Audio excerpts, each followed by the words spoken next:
Welcome to this very special edition of the KJ Masterclass Live, the show which ensures that you profit from your time spent here with experts, either through their industry insights, information, or simply learning from them. And today we have Marianne Page. She is a best-selling author, motivational speaker, business owner, and she supports business owners to develop sticky systems that will deliver the consistent operation that inspires trust and loyalty. Welcome to the show, Marianne. Thank you very much for having me, AJ. Looking forward to our conversation. You are welcome. Welcome to the show. Welcome to India in this online form, Marianne. And I'm sure not just in India, but a lot of people across the globe will benefit from what we are going to talk right now. We'll be talking about building sticky systems for business success. We'll learn about all this. But before that, let's learn a bit more about you for the audience, so that a bit about your background, a bit about your journey, especially your journey with McDonald's, so that people learn who they are listening to. Absolutely. So I pretty much grew up in McDonald's. I left university and joined McDonald's, and it was a very interesting education. I was a very naive 21-year-old, but within 12 months, they had made me a restaurant manager of £1 million restaurant with a team of 50 and two 18-year-old floor managers supporting me.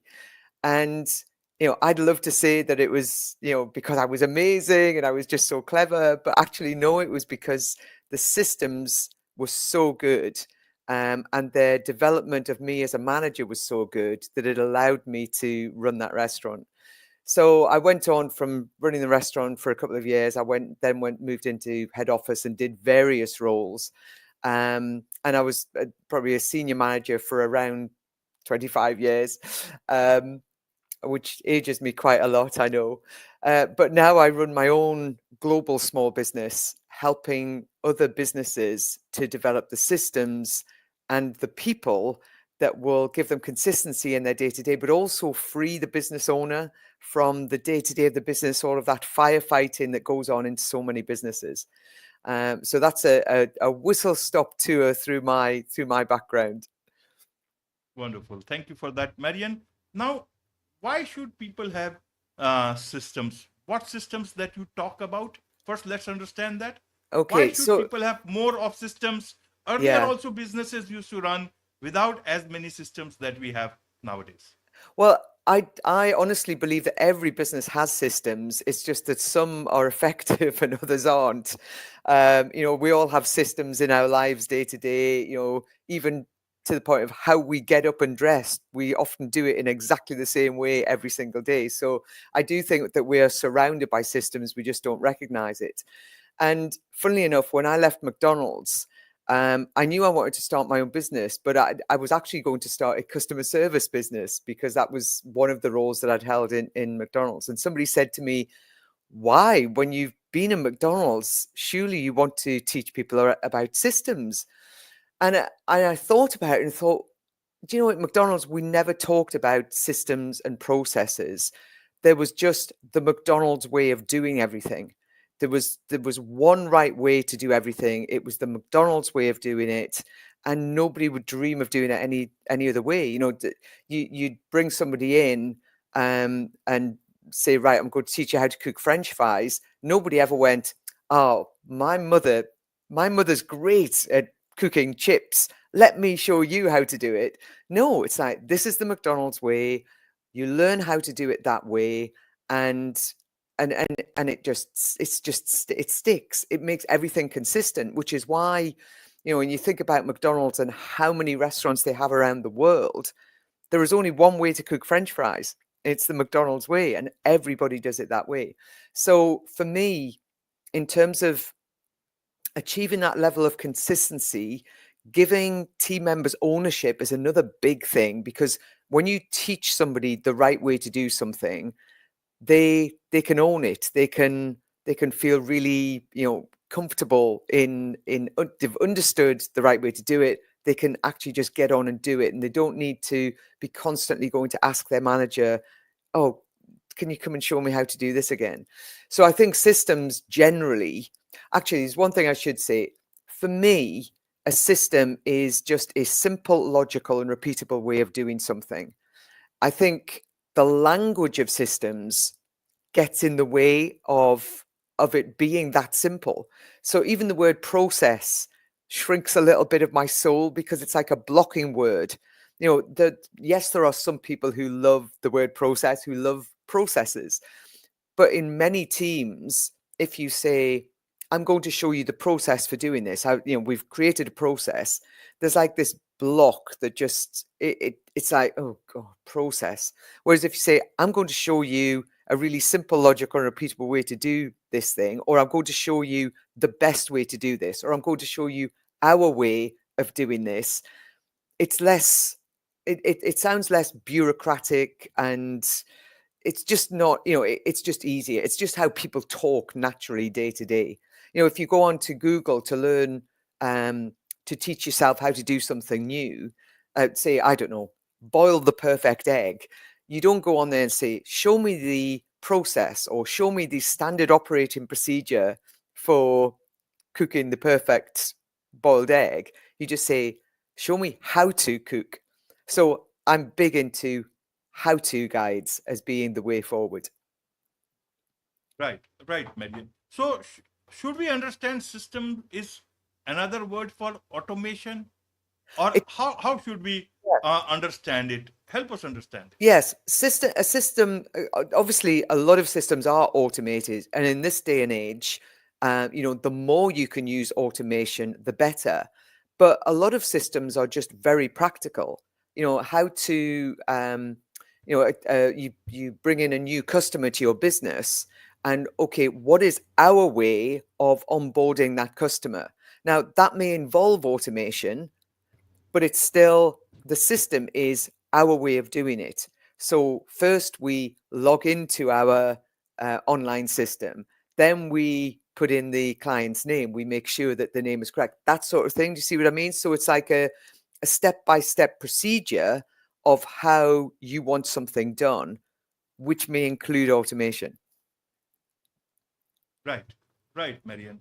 So, for those people who may feel that, okay, I will introduce some system, but then they will tell, Marian, you are talking about McDonald's. It's a different sort of a business. I have a service business. I have a different sort of a business, or I have a Yes. very big business, or I have a very small business. And Yeah, none of these businesses are like McDonald's. How do absolutely. I implement systems which work for my kind of work? How, how would you like to Yeah. tell them? It's so I work with a lot of different sorts of businesses anyway, from manufacturing to service businesses to beauty salons, just because for me, it's about you as a business owner understanding how you want everything in your business to be done. So, for example, in every business, role by role, there are routine tasks that are done every day by an individual in a role.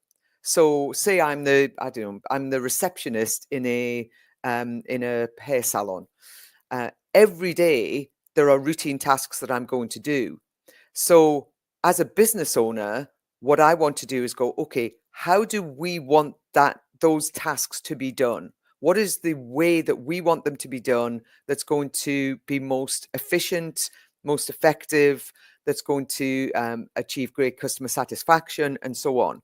And then to capture that one right way to do each of those routine tasks and build it into a training system. And that's really, when we talk about the sticky systems, I'll always say that McDonald's aren't consistent because they have systems. They're consistent because they make those systems stick. They have really good hiring system, a training system that they invest heavily in. So everybody gets consistent training day to day, week to week, month to month, and they have a good feedback system.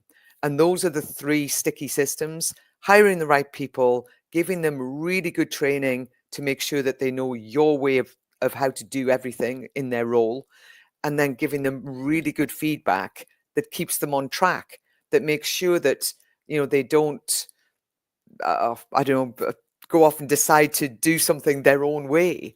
that they don't fall off the right route.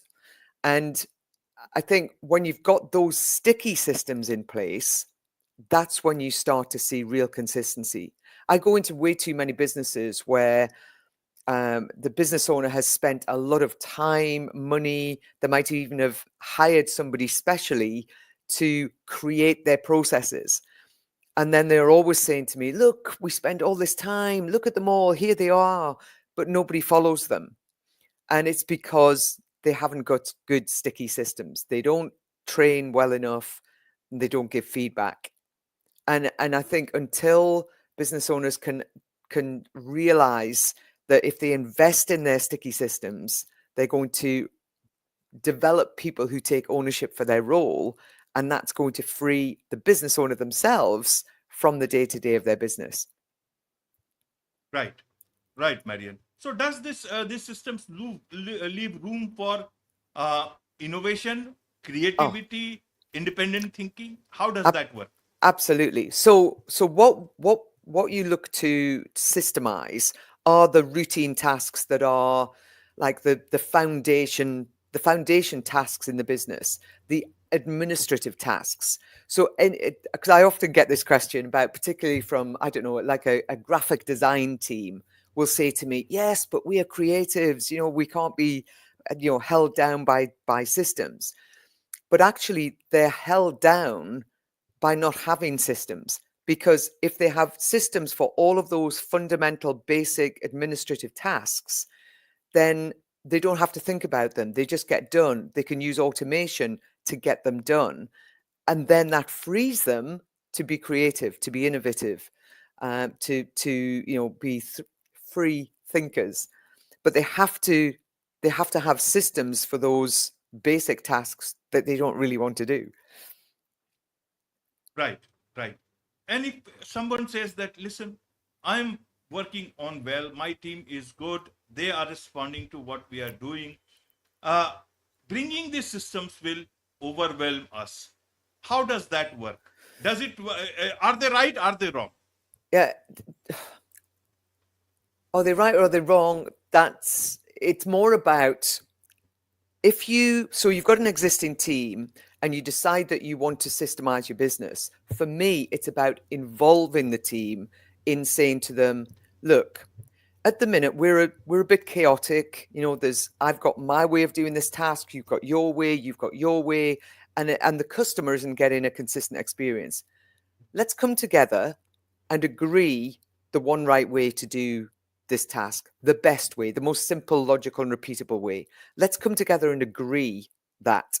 Then once we've agreed it, once we've all gone, oh yeah, but I like doing that. Oh, well, yes, but do you see how that takes a little bit longer, or the customer isn't getting the experience that we want?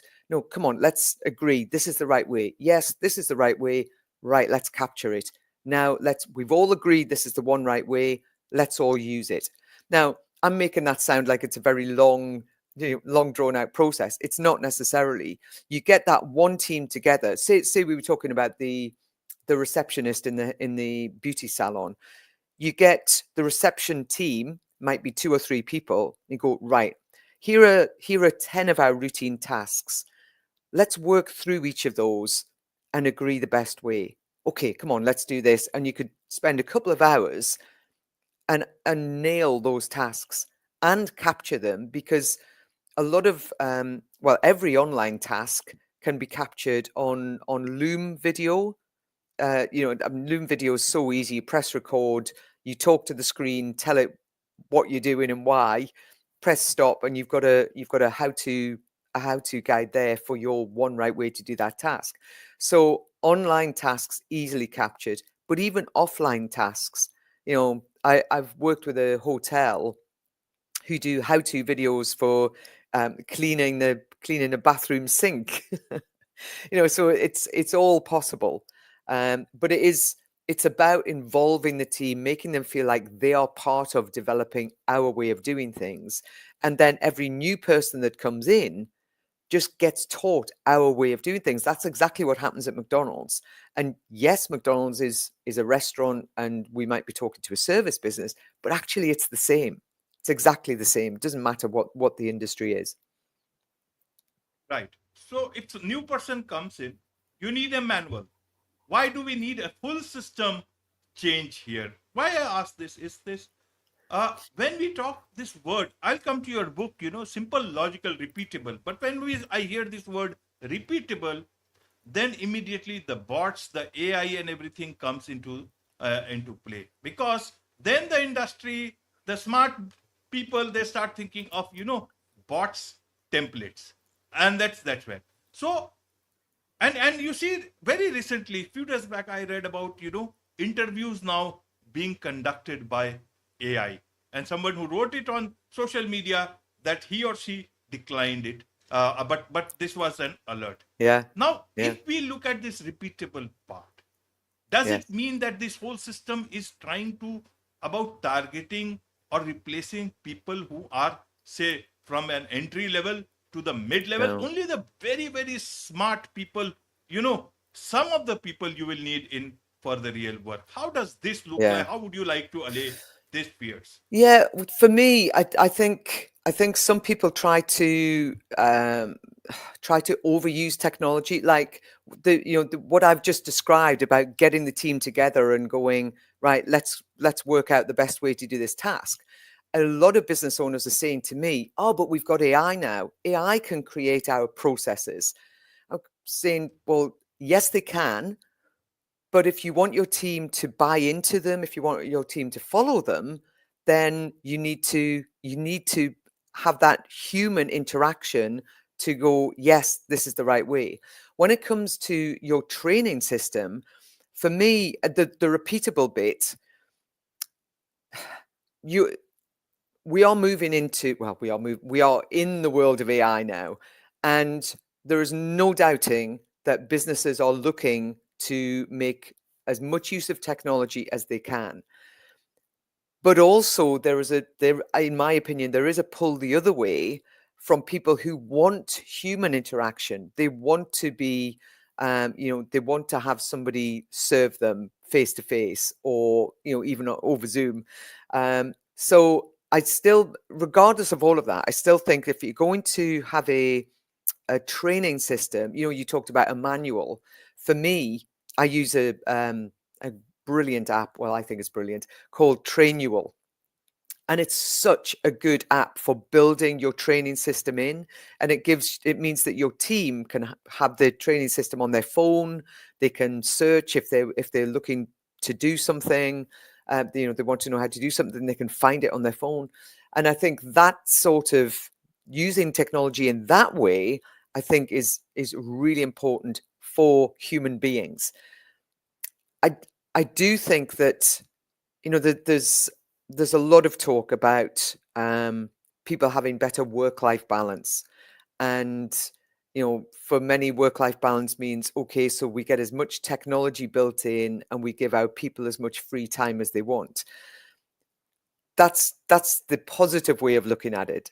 The other way of looking at it is that people don't want to pay salaries to for work that can be done by a robot, by technology. If you think about the car manufacturing industry, for many years now has been robot led, when it used to be all people. It was that whole manufacturing line was people. Now it's all robots. So I do think that there's no getting away from that, to be absolutely honest. But I think for the people who are in your business, and for most of the business, well, actually for all of the businesses I work with, it's about teams. It's about building a really high performing, highly engaged team. And I think when you've got really good, when you've developed your way of doing things, when you've trained your team to follow it and given them feedback, yes, you've done it, well done, or no, you haven't, let's go back and look at how you should be doing this. I think what it's then about, and I really did get this from McDonald's. McDonald's taught me, train every team member to do their job to the best of their ability, but develop the individual to fulfill their potential. And that's massively important for me, is that is that people don't just get the training to do their role and be treated like, you know, a number on a spreadsheet. They get developed as a person. I know I was developed in my years at McDonald's. I was pushed out of my comfort zone. I was challenged to do things I didn't think I could ever do, and you know, really just taught how to do them and thrown in at the deep end on many occasions. But I do think that that's a business owner's job, is to train the team members and develop the individuals to fulfill their potential, to have their best life. And I think that's when you've got a really great culture and a great team, and everybody looks forward to coming to work. I mean, that, you know, how great would that be? But it's a bit. I know it's like a vision of mine, but I know we're far from that vision in many businesses. Right, Perry. And now let's talk about your book, Simple, Logical, Repeatable. So, who is this book for? Is it for people who want to have the McDonald's sort of a system, or they can develop their own system by learning this book? Yeah, it's for every business owner, really, because it's about well, one of the key parts of it is planning. You know, it's planning, performance, people, and product. And one of the key parts that many business owners just ignore is planning. And, you know, for me, again, you know, over my experience with McDonald's were brilliant at planning. It's what's kept them relevant and ahead of the game in many cases. And they are what I describe as the meerkats of the business world. You know, they are constantly looking to the future. What's coming? Are there any big issues coming? Is there any opportunity coming? You know, like technology. You know, what's coming that we can take advantage of? And then they plan for it, and they properly build out a roadmap. You know, it's not just you know, I go into many businesses and they say, "Oh, here are our plans," and they show me a spreadsheet full of numbers. That's not a plan. That's a wish list of finances. And I think if more businesses really planned for each area of their business, where they want it to be in 3 years, what that means for the next 12 months, what they need to achieve in the next 12 months, and then come back and go, okay, what does that mean for the next 90 days? So I think, you know, a big chunk of the, well, a quarter of the book is about developing that planning system. And that works for every single business in any industry, even for one-man bands. You know, it's still an important aspect of developing your business and growing your business, is to really plan it out, build a real roadmap that you can follow step by step to achieve your goals. So planning, obviously huge. People, I'm often called the systems woman, but actually for me, it's all about people. You know, systems only exist to make people's lives easier. And I think if you can, as we just discussed, if you can give people the simple, logical, and repeatable way to do something, they can take ownership for it. They can really really start to grow as an individual because they feel confident. They're not making mistakes. They know what they have to do and they do it well. So giving people the training and the feedback, massively important. In the feedback sense, and this is where performance comes in, I don't know what it's like in India in terms of giving feedback, but British people are not very good at giving feedback. They shy away from it. They will use sarcasm to get around it. It's, you know, we're not very good at giving feedback.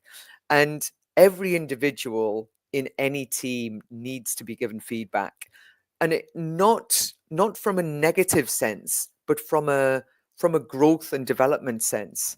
You know, I was always taught that a performance review, an appraisal, should be an opportunity to inspire and motivate your team member to improve their performance, to grow and develop.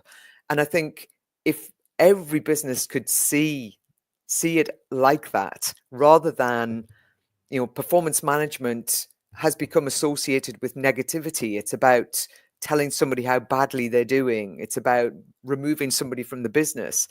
And it was never that way for me in McDonald's. It was all, yes, sometimes you did have to give somebody a, you know, a kick up the backside or, you know, telling off. Of course you did.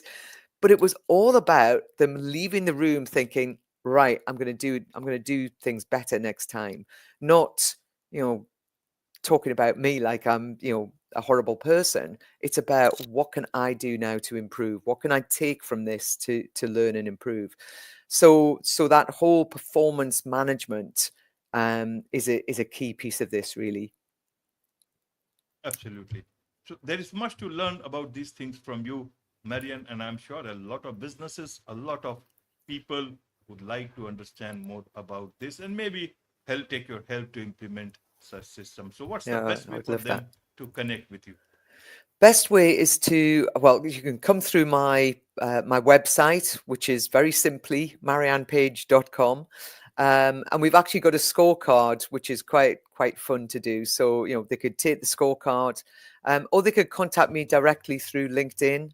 I'm very much available on LinkedIn. Or they could email me directly, me@mariannepage.com.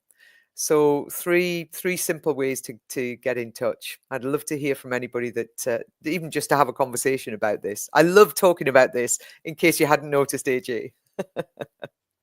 Absolutely. Absolutely. With this, it's a wrap on this very special edition of the KJ Masterclass Live. Thank you so much indeed for joining us. Thank you very much, AJ. Thank you to the audience.